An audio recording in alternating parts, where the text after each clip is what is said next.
I wanted to talk today about something I was thinking about in the gym today. And that is this perception that I think that I've had and that most of us have, that getting what you want in life, when it comes to hair, and when it comes to, the jobs that we dream of or the financial windfalls that we want, has to do with making the right choices. And I don't think that it is. So I'll give you an example. It's easiest to, I think, show this when it comes to finances. A lot of us look at people that got rich, that maybe didn't have money and then that got rich, and we go like, they just happened to buy the right house and the right market, or, well, yeah, they just got lucky and like they invested in Bitcoin at this time, and then look, now they're a millionaire from Bitcoin, or they sort of have this golden touch. I think a lot of times we look at people and see those people that have this golden touch, and that's a really easy way to sort of justify their success and our lack of success in that way. But I don't think that it's accurate. And I think that's the same thing in hair. Me, a person that I could look at is Rolandus. My friend Rolandus has got a great hair transplant channel here on YouTube. I could look at him versus my choices, which I think some have been good and some have been bad. And I could look at him and go, he just made all the right choices. Like, he just did it right, so he's going to have this, this result and blah, blah, blah. And it's like, I think it's easy to look at that and sort of write it off as sort of like lucky breaks of just, he made the right decisions, But the thing is that I could then take, someone like Rolandus, who seems to have made almost all good decisions from what I can tell. And then I could look at myself and go, well, man, I made some really bad decisions. I didn't know at the time, but the second hair transplant that I had, the doctor went crazy and left me with a big scar. I had to work on repairing that and all these things. And then I got off Finasteride for a few years and had more progression with my hair loss. It was, not a good idea to do that, at least not for my hair.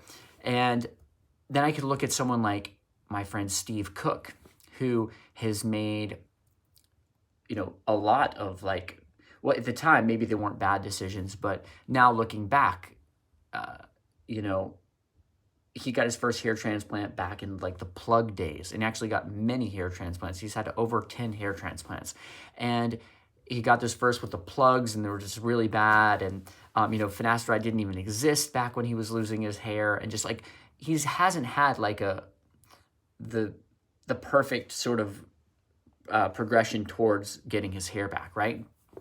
But yet, at the same time, Steve just recently had a hair transplant, too. I think he's about to have another one, but he just had his first in a long time. And actually, Steve's hair is looking great now. It's looking really, really good. And you'll see in some of my latest videos that I'll be posting, Steve's hair looks great. He's starting to get the hairline that we all want now, And the thing is that, before I get to kind of my biggest point of this video, I can also say the same thing for myself in real estate, talking about financial things. So I bought my first house when I was 17. My first house, I bought it from my math teacher in high school when I was 17. And I lost money on that house, actually. Sold it. I just got really fed up of all the problems I had with it and sold it at a loss. And then since then, I've bought about 50 houses and sold most of those. And if I had to do any of them over again, I would say out of those 50 or so that I've bought, which is the main thing that I've done financially to, have a stable financial life or whatever, probably only 3 or 4 of them would I have done it again. I've made so many, either some of them were still good decisions. A lot of them still turned out good financially. But if I had to do it over, picking that neighborhood and that house versus so many other neighborhoods and other houses, I have not made all of the right choices, the best, not the right choices, but the best choices. And I've also lost a lot of money. I've I've loaned money to people on second mortgages that have gotten wiped out. They've gone bankrupt. I've lost a lot, like hundreds of thousands of dollars of like straight up like losing money.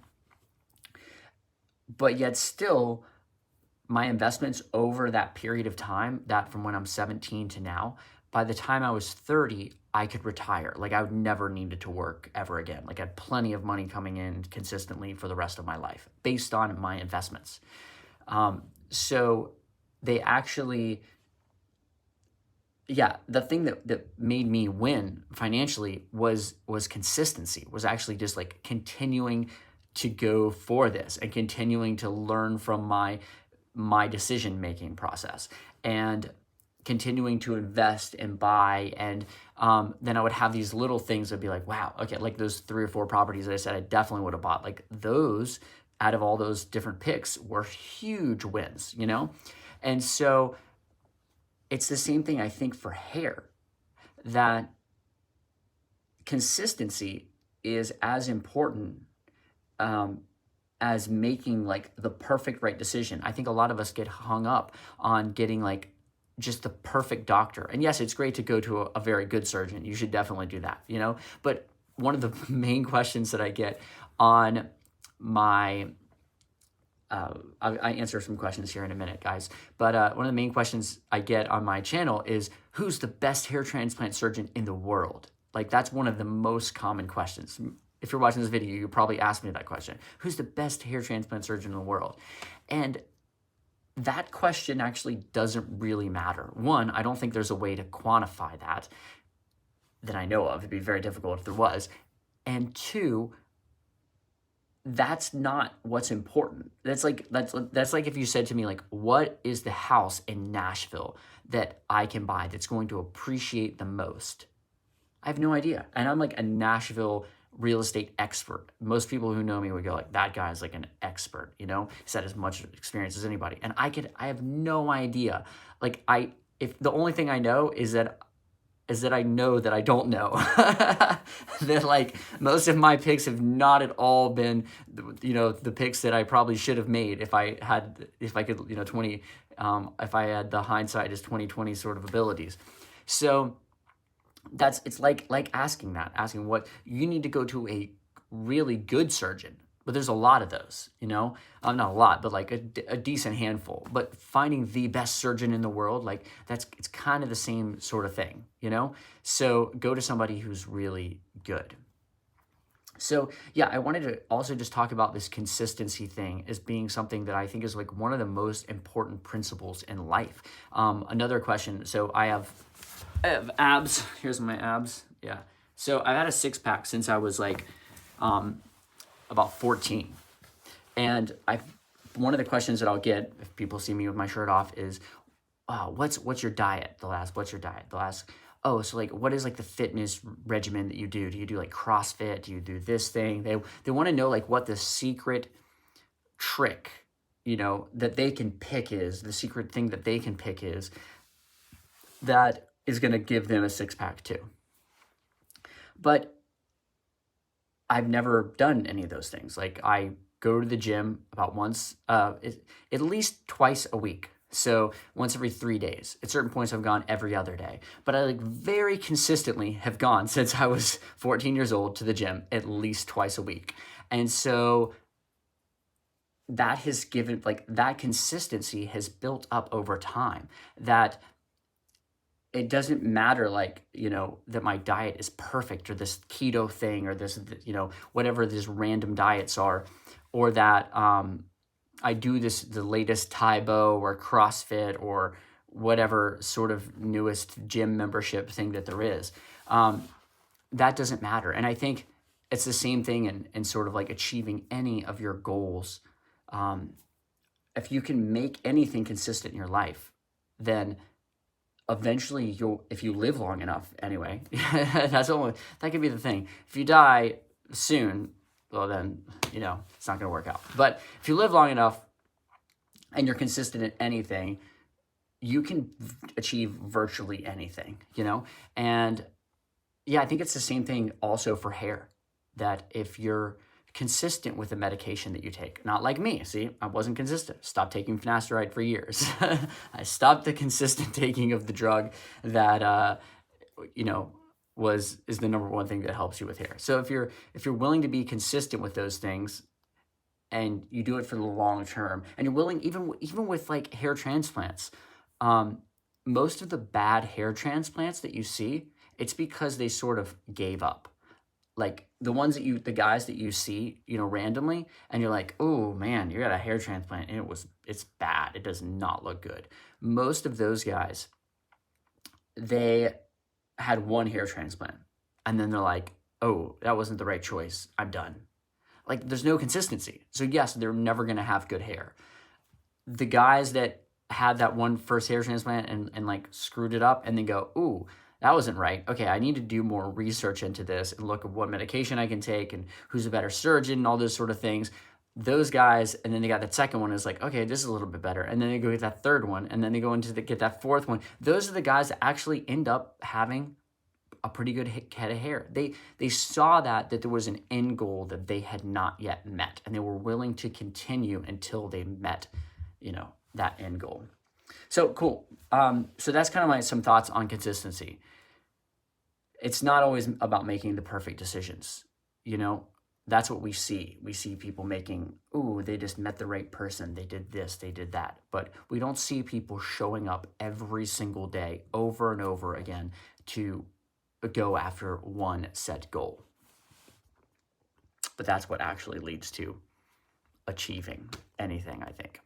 All right, cool. I'm gonna answer you guys' questions. David had 5 hair transplants and a very small one, so it's more like 5.5. Cool, I love it. The first 3 was very bad results, but the other 2.5 were good. Okay, cool. Well, there's somebody that, again, he was like, I'm gonna keep going. I'm gonna do this. So it sounds like you're getting closer to your goal there. What's up, Ray?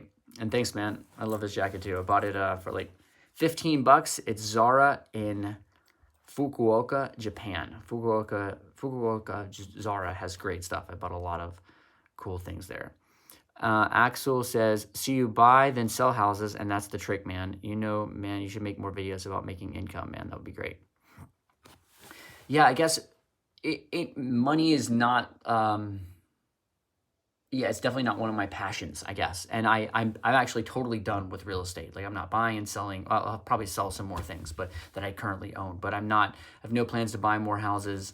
I kind of feel done. Like, I feel like I think that's another thing that's important, especially with financial goals, is to know how much money you want to have. And then once you reach that, to know, okay, good, I'm done. Because I know a lot of guys that I met through that real estate world who would sort of go, I want to make $20,000 a month. And then they'd make that and they go, actually, maybe $40,000 a month. And then they make that and they go, I don't know, maybe once I make $100,000 a month, then I'll take a vacation with my family. And it's like, yeah, you can already afford to take a vacation with your family. Why don't you just go do that? So I already met my financial goals. So now I'm making music, which is what I love to do. That's my total passion. I honestly kind of hate all things associated with money in a way. It's just been a struggle of mine since I was a kid because I grew up really poor and I just always I knew money was necessary for me to or I felt like it was anyway. This is a story I told myself, to not worry about money because it was a constant struggle my entire childhood. Money, having enough money to do anything or have clothes or buy food or anything. So it was just something I didn't want on my plate. So as soon as I sort of hit those financial goals, I was like, okay, off my plate. I don't want this, or I don't want to think about doing more of this. So Travis says, I saw the video you did with your friend chemist discussing finasteride and the quality of it depending on where it's made. What's your opinion on Keeps brand finasteride and minoxidil? So I actually did a couple videos for Keeps, a couple sponsored videos for Keeps. So yeah, here's the thing, is that I don't personally take Keeps. So yeah, I've taken, that's not what I take. So I guess there you go. That said, I don't know if the quality is good or bad with Keeps. I'm sure that it's better than not taking finasteride at all, as far as like what's going to happen for your hair. But it's not what I currently take. I currently take the Stonegate Pharmacy compounded thing, you know, which is not a brand. So yeah, I don't have like a strong opinion on Keeps, whether it's like I would recommend Keeps. That's why I did the videos, because I would recommend that people get on something like Keeps, Finasteride, and minoxidil. That's definitely a recommendation of mine for sure. And so I don't think Keeps is bad, but I've not done any like studying into Keeps and like the ingredients of their medicine and all that sort of thing, like as far as like the makeup of their finasteride and the quality of all that. And so I currently take the one from Stonegate Pharmacy because that is all very third-party monitored. And so I know that it's really good. And also, like, I just got a comment there. That contains oral minoxidil, and I don't think Keeps sells oral minoxidil. So I just really like the convenience of all of it in one pill that I get from Stonegate that Dr. McGrath prescribed to me. So it's literally just like one tiny little pill. Pop that, I'm good for the whole day. No other messing around with stuff on my hair and all that sort of thing. So yeah, that's my take. I mean, they're sold in the U.S., so it's got to be FDA regulated and all that as far as Keeps goes. So it's probably not bad, but yeah, I take the stuff I do for those reasons that I explained. American is Mystery Babylon says Dr. Quinoir from Oak Brook, Illinois, and Dr. Deep from Los Gatos are the two best in the United States. Okay, if you've decided that, that's cool. I've never even heard of Dr. Quinoir. So, is he the best in the United States? I don't know. I mean, yeah, I really feel like you would have had to had surgery with like the top 20, all 20 of the top 20 like best surgeons in the United States, and then you could give like a pretty decent opinion, but that's kind of impossible, you know?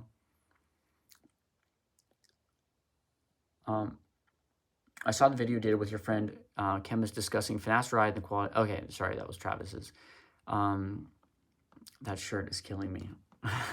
Yeah, this shirt says, I know all these chords, and it has ukulele chords. My girlfriend has a bikini in that print. Mike says, that's hot. I would like to spend some time with a girlfriend in a bikini of this print. You can attack hair loss from so many different directions now. Laser therapy, minoxidil, finasteride, microneedle, SMP, RU, blah, blah, blah. Possible stem cells soon. Yeah, totally.